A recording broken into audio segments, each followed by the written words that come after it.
Tau tahali ai tamalawala he ia moi to ua lana oe. Oe o halaulani o hoakalei me he manu e kani nei ke kuahiwi ke kualono. Kumaha le hua kuumoho ki e la i luna. Iuka ho'i au me o e la ka ikana hele hele I hoa kana no ia kuaiwi ke kualono e ho'i mai.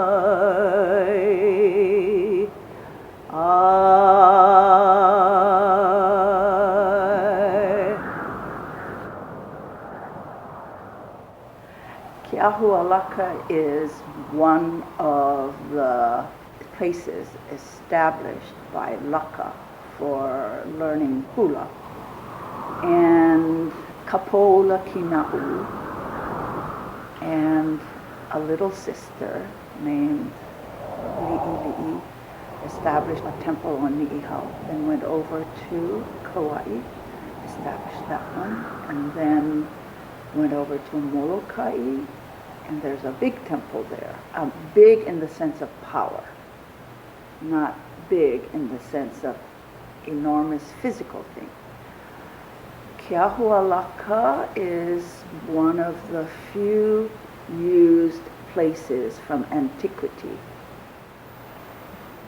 Hiaki Kapolio Pele was sent by Pele to go to Haena, where Keahualaka is located, to fetch their husband. And those are in quotes, because Pele had gone there in her spirit form, following drums, and saw lohiaus. And they fell in love and had a very torrid love affair. And then Pele had to return to Hawaii, and then started the adventure, or the epic of Pele, Lohiau, and Hi'iaka Ikapoli'o Pele, the youngest sister of Pele, who Pele held in her bosom. There's lots of conflict. You know, you always have 2, 3, 4 sides of a story. So it's up to oneself to choose what one wants to follow. Then took Lohiau back to Hawaii Island with many adventures.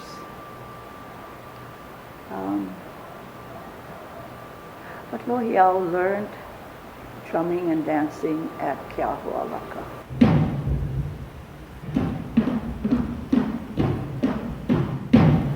What first brought me to Keahualaka?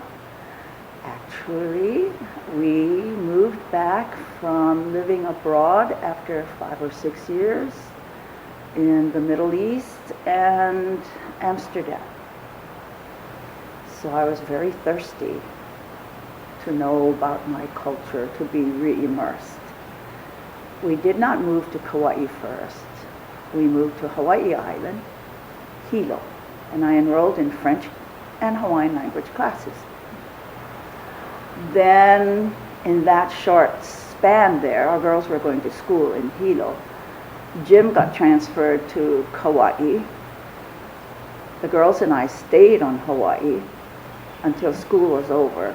Then we went to Kauai. It was a traveling relationship between Jim and his family. One weekend he'd come over to Hilo, another weekend we'd go over to Kaumakani, Kauai. In the meantime, I was looking for someone to teach me hula, what they call hula kahiko now, but it's traditional hula and drumming and chanting. Then I really couldn't find anyone, but I met many interesting people. And a kupuna who was very helpful, Auntie Sarah Kailikea. In the meantime, the community college had some courses, and I enrolled at the Kauai Community College took up Hawaiian history taught by Andy Bushnell.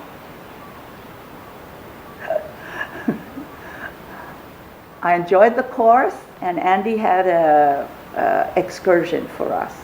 And he's the one who introduced all of us that was in his class to Keahualaka and Kauai, the two heiau, or temples. Kauai is at the bottom, and then you go up to another second level. That's where Keahualaka is. And that was my introduction to the place. While I was there, it was so overgrown with Java plum trees and grasses and everything. You could hardly see anything. And it was then that, I shall have to say, inspiration, but it really wasn't my inspiration. It was their inspiration that came down and said, you want to take care of this place.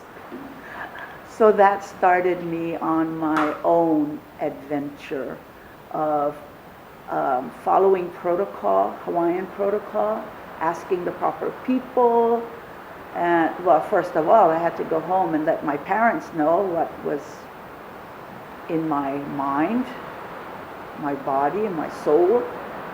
And they questioned me up and down, sideways, all around to make sure I had the right intentions and the right values for what I wanted to do, was to reopen Keahualaka for the people of Hawaii, especially for the Hula people, that they can go back and put mana back into that place and reconnect. Then of course, as time went on, some people, this is a negative part, some people said, oh, it's Roselle Bailey's thing. And it's not, it never was, and still is not my thing. It's what I thought and still feel is good for the people who are doing hula. Other questions that were fielded to me was, aren't you afraid? And I would ask, why would I be afraid? Because you're re-energizing, that's not their words, re-energizing or putting back Keahualaka, a pagan part of Hawaiian culture. And that is not what many people at that time wanted to see. Because we're Christians, basically. Hawaiians are basically Christians. After the kapu system was broken, we became Christianized. So my answer was no. That's the questioning, the depth of the questioning that my parents did.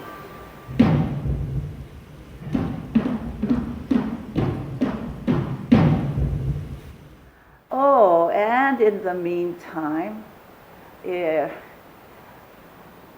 the morning paper came, and it's Jim's habit to always read the morning paper. We all have certain habits we like to do before we do anything else. So his is to read the morning paper. It was the Sunday paper, so it was thick.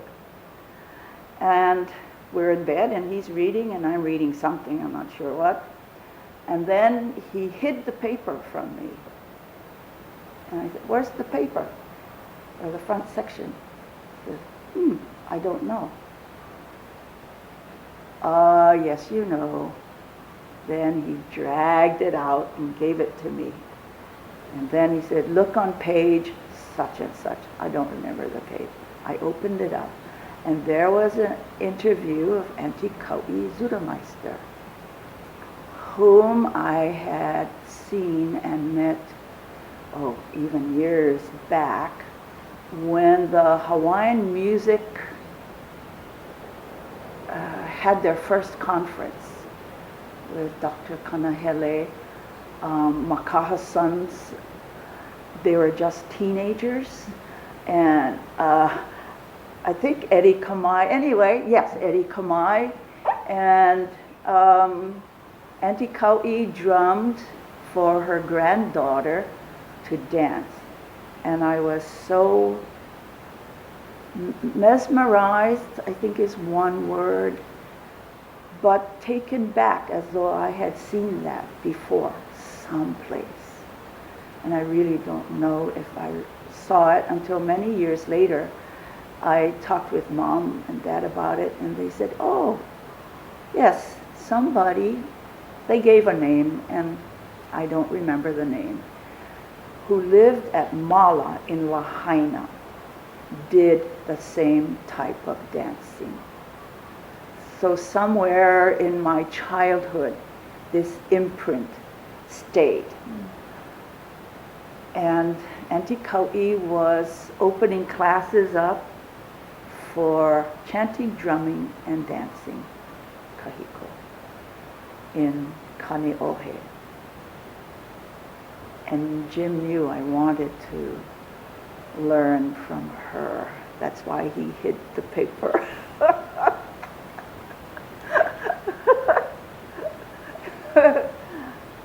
And we talked about it and discussed the financial situation and my enrollment in the Kauai Community College and courses that I was taking. And we decided, okay, once a week, you can fly over to Honolulu. We called up my best friend. Her name's Eleanor, but her nickname is Eno, Gerard. And she met me at the airport, took me to Kaneohe, waited the longest time, not in class, outside. No visitors were allowed. The garage door was closed once everyone was in. And I was running a little late, you know, airplanes get a little delayed. Got there, the door was open, and there was a mass of faces sitting on the floor of the garage, all looking up. And Auntie Kauai says, oh, here's my girl from Kauai. And I thought, some faces I recognized. I thought, whoa, these are somebody's. In my mind, these are famous people. At any rate. Then the door closed and our classes began once a week. I think it was 10 weeks.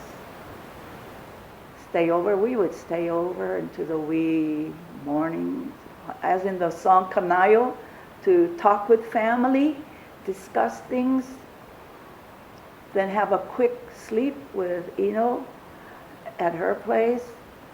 Later in the morning, drive to the airport, catch the plane, go back to Kauai, go to my classes at Kauai Community College, and then teach hula afterwards, and then go back to sleep.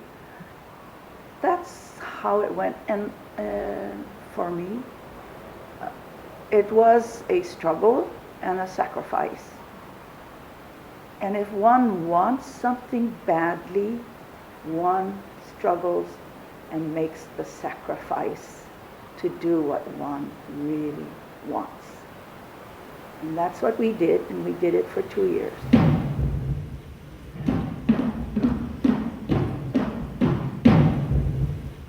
Mom and Dad didn't say you have to do this, this, this, and this. It was ingrained in our upbringing. And that was to talk with the landowner, to get permission from the landowner first. Then the landowner had certain requirements that he wanted followed. I should have an archaeologist with me, which was Pila Kikuchi. I should not burn anything on the platform or the area, and then have an uniki on the platform. Then I had to find the kupuna of that area and get her, in this case it was a her, permission. You know, it takes a long time to, today we call it talk story, and that just means that you are questioned again about your one's intentions, not only by the kupuna but also by Pila, the archaeologist, because he has to be in the right, or the archaeologist has to be in the right place too, otherwise it's not going to work. So to make a long story short, Auntie Rachel Mahuiki was in the hospital. So I got permission to visit her in the hospital. And we talked a long time. She had to know, who are you? Who am I? And that means family, genealogy, and intentions, and it also meant some of my dreams that I had had. One living abroad, one living in Hilo, and one on Kauai. So I had to recall all of those things. And then she said, you are the right person. Wow, okay, good. In my head, thank you very much. You know, that's all one can say is thank you very much. And then we proceeded from there. We found many things there when we started cleaning. It wasn't easy. And learned many things. At that time, we were not known as Kaimina auao O Hawai Nei Institute. We were known as Keahualaka Hula Alapai, which was a dream name for me on the island. It came to me on Hawaii before we moved to Kauai, but the scenes were on Kauai. So these were my hula students, their parents, and supportive community, which included the Hawaiian Civic Club, Sierra Club, many clubs, I can't think of them all. One day while we were cleaning, and this was with the Kaumuli'i Hawaiian Civic Club, they were cleaning Kaulua Pa'oa. And they got to where the kuahu or the ahu is. And when they were pulling things, the vegetation apart, they realized they were standing on the kuahu. They jumped off because you don't do that. And then they said a pule and continued cleaning. I don't know if they did any pikai, but I do know they jumped off and said, this is a ahu. Then we found several petroglyphs up at Keahualaka. One day we were having lunch towards sitting on the slide on the side, and with Pila and, oh, I can't think of my cousin's name, sorry, cousin. He was sitting there and he was just, there's a rock next to him, next to his right hand, and a larger rock, and then the grassy slope. So we were sitting all around there. And he was absent-mindedly just rubbing his hand on this rock by his right hand. And then it dawned on his consciousness that he was following something in that rock. And it turned out to be what it looked like a cross, but an even-sided cross. So it could be, we decided that it's not a cross, but it's the coordinates of north, south, east, west. And we were excited. It was very deep, and it looked old. Pilar thought it was old too.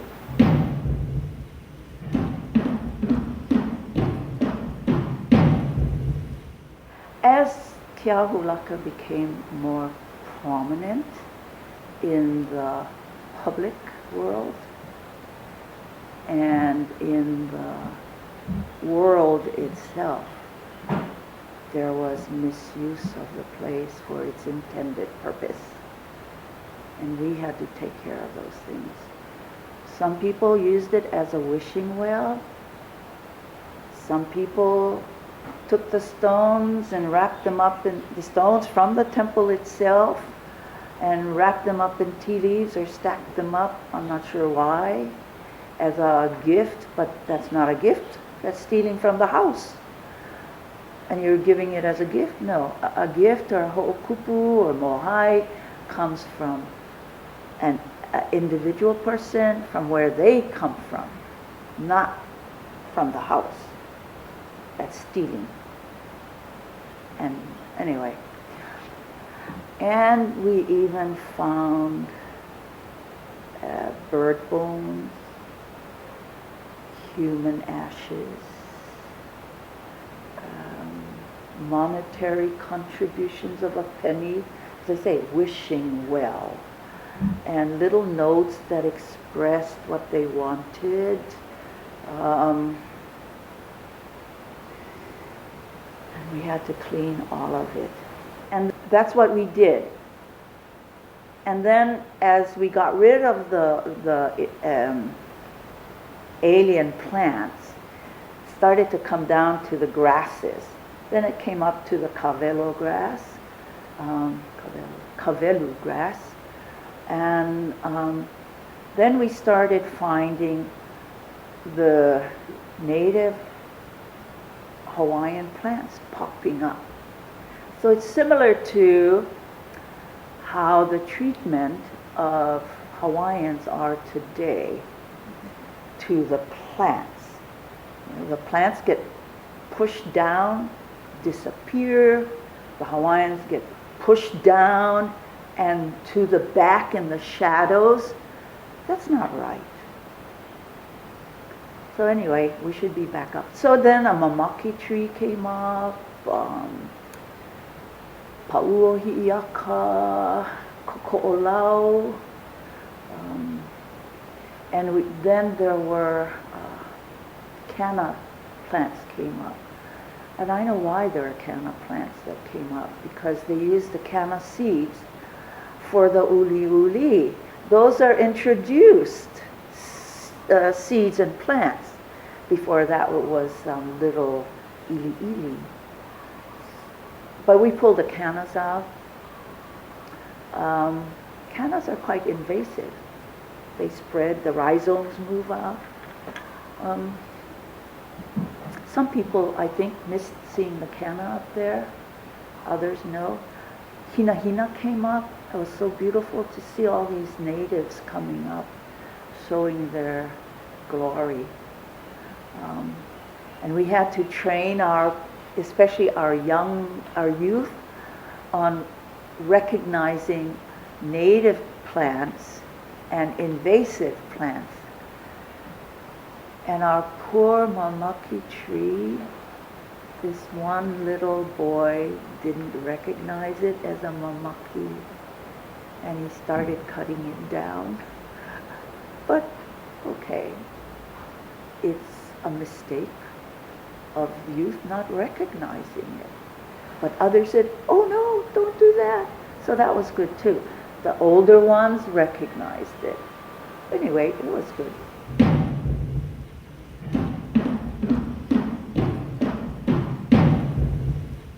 We did the uniki, I think, in the 80s, like around 82 or something, and I should have the invitation, at least one invitation left that we sent out to 115 halau that we knew in the archipelago of Hawaii and in California and some other places.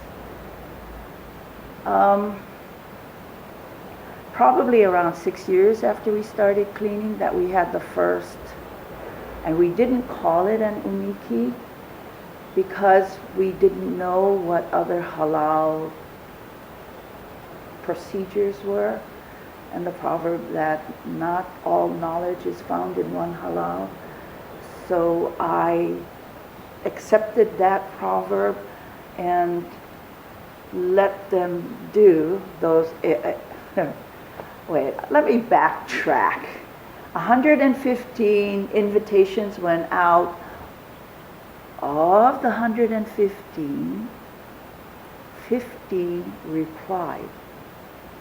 Of the 15 who replied to our invitation to come and celebrate uniki, ho'ola'a, ho'ike, whatever they wanted to do there, 4 by letter and the rest verbal.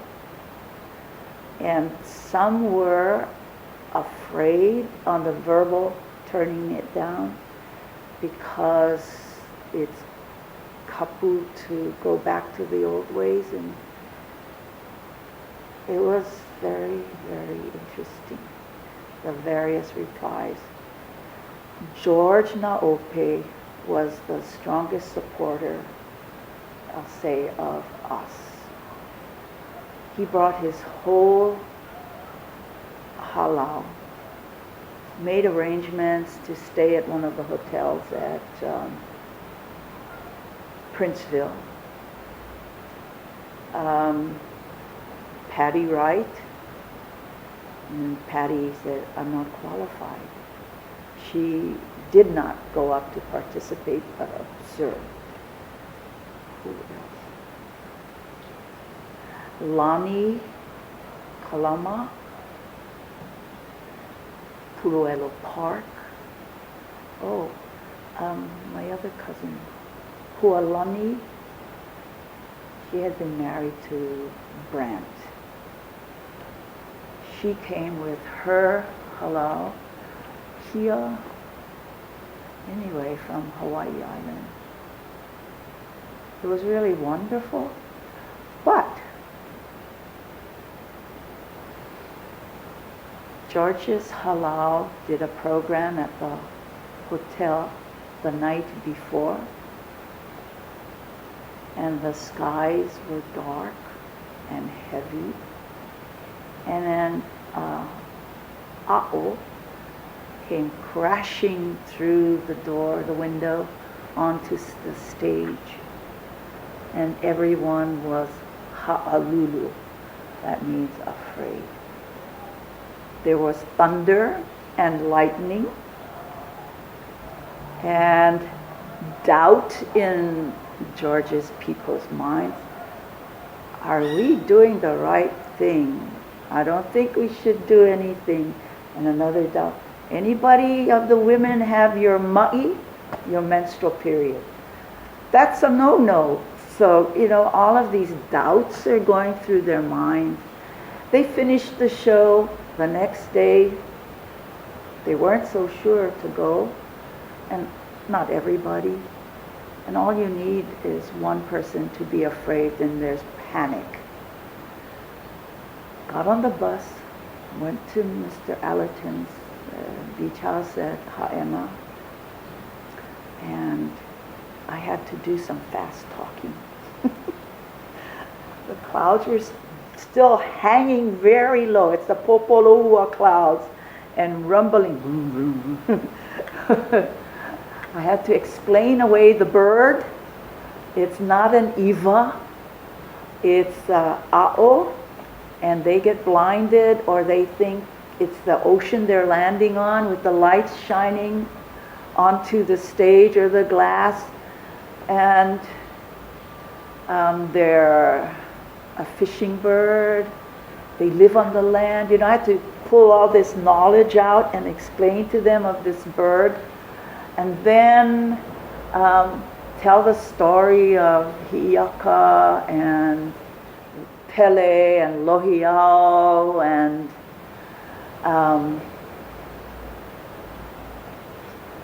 to convince them that we're doing the right thing. In the meantime, Mom and Dad, they're elderly already and stayed, we were in, where were we? We were at the Haena YWCA, anyway, at Camp Naue, and they stayed there and they did their pule in support. We did our pule, we meaning those who are going up, did the pule, our own pule, and we went up, and then the clouds dissipated, and it was a beautiful sunshiny day with a few rainbows out there, and yep, we're doing the right thing.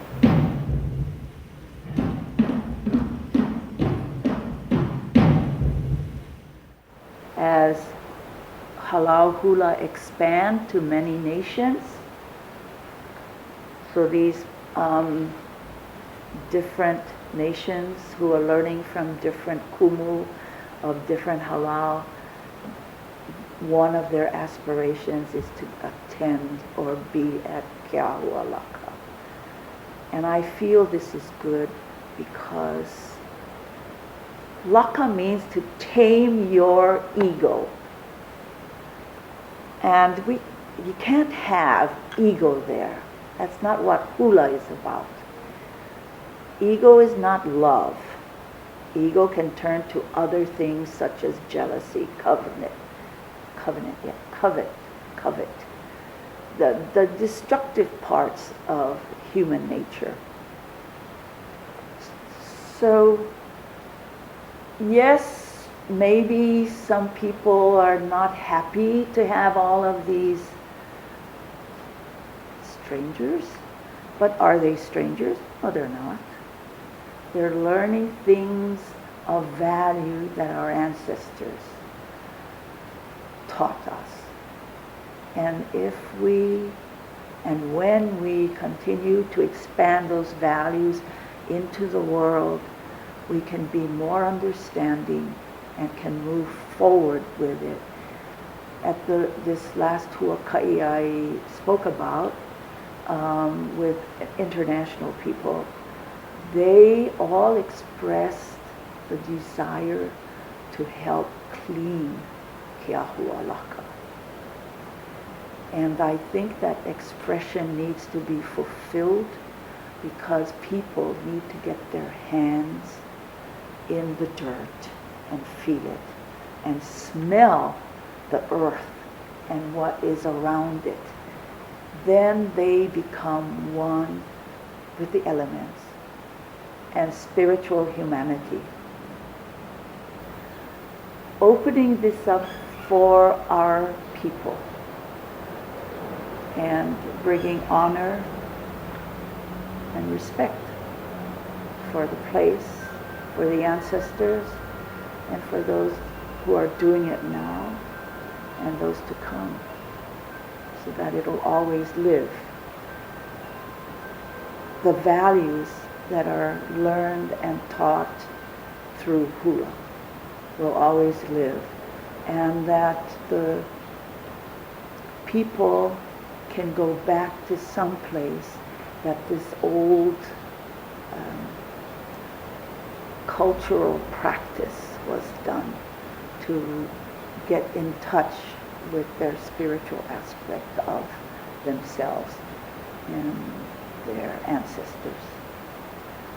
And not be afraid that they're not following Christ's teachings. Because Christ taught everything is love.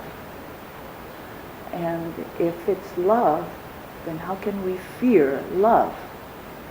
We have to open our hearts and our minds to love. And that's basically why I did the things, in my older age. I'm thinking, oh, that's why you did it. For the love.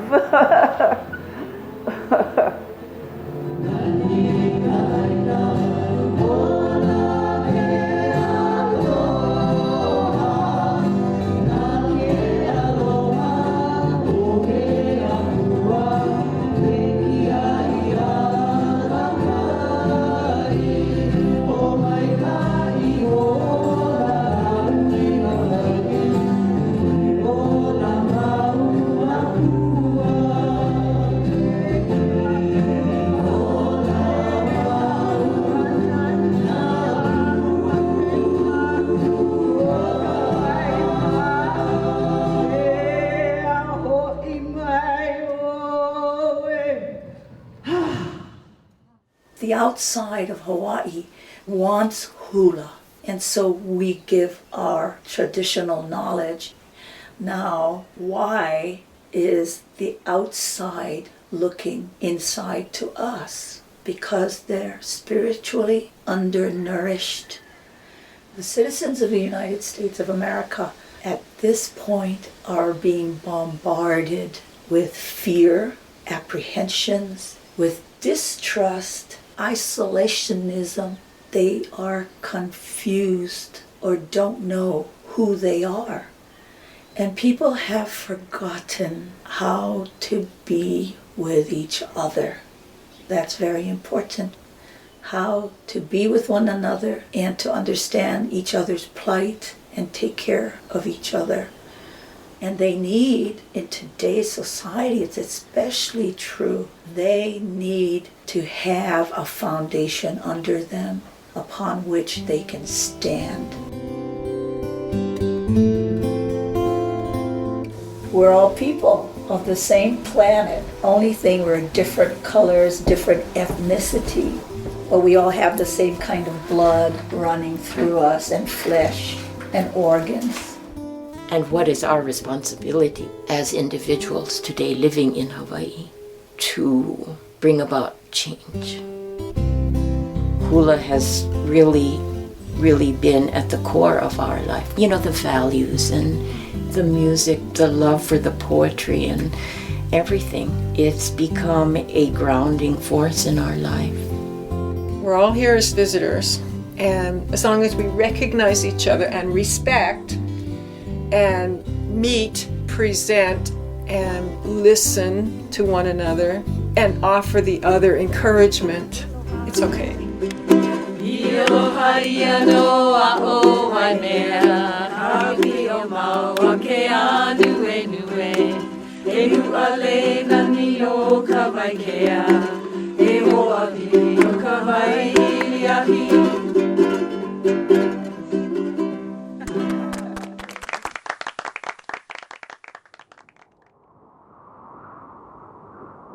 Nā vai no la ho'i ka ole o ke akamai.